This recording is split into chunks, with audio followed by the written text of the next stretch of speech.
How to reset Instagram password using Facebook.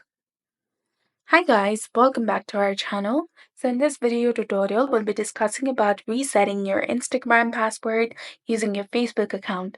So now let's get started. So first of all, what I want you to know that you need to first connect your Facebook and Instagram with each other. After that, open your Facebook application.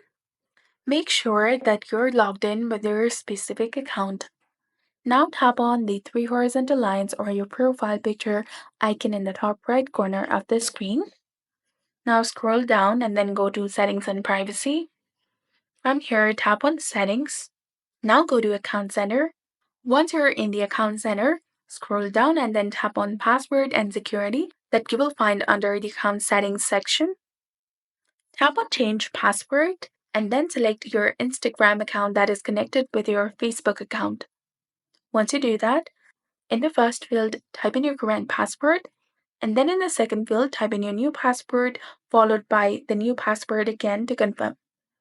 After that, tap on Change Password, which is highlighted in blue color, and you'll be done. So that's basically how you can reset your Instagram password using your Facebook. So that's all for this video. I hope you found this video helpful. If you did, don't forget to like, comment, share, and subscribe to our channel for more amazing tips and tutorials. Thanks for watching. See you in the next one.